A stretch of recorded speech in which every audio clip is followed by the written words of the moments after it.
Hi అండి అందరికీ. ఇవాల్టి వీడియోలో ఎగ్ కర్రీ ఎలా చేయాలో చూద్దాం. టమాటా లేకుండా చాలా సింపుల్‌గా, ఈజీగా చేసుకోవచ్చు. చాలా టేస్టీగా కూడా ఉంటుంది.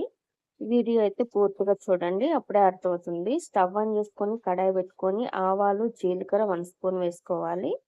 అలాగే ఆనియన్, కొద్దిగా కరివేపాకు, ఒక 2 పచ్చిమిరపకాయలు, వెల్లుల్లి వేసుకొని ఆనియన్ కొంచెం మెత్తబడేంత వరకు ఫ్రై చేసుకోవాలి.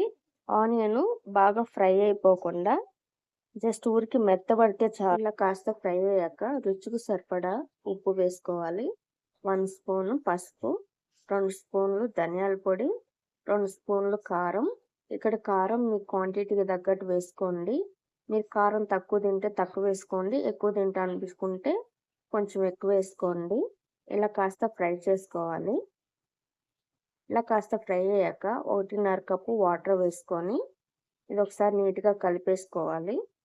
ఉప్పు, కారం చెక్ చేసుకొని మూత పెట్టి ఈ కూర చిక్కబడేంత వరకు ఉడకనివ్వాలి. ఇప్పుడు ఎగ్ అయితే బాయిల్ చేసుకున్నవి సన్నగా పీసెస్‌గా కట్ చేసుకోవాలి.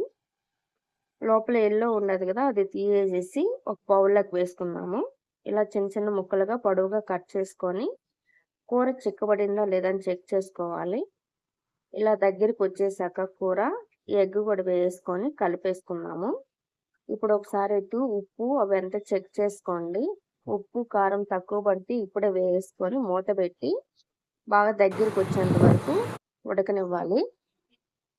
ఇలా బాగా దగ్గరికొచ్చి ఉడికిపోయాక కొద్దిగా కొత్తిమీర కూడా వేసుకొని కలిపి దించేసుకోవడమేను.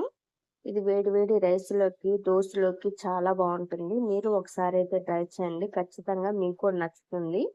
ఈ వీడియో మీకు ఎలా అనిపించిందో కామెంట్ చేయండి. లైక్ చేయండి, షేర్ చేయండి, సబ్స్క్రైబ్ అయితే చేయండి.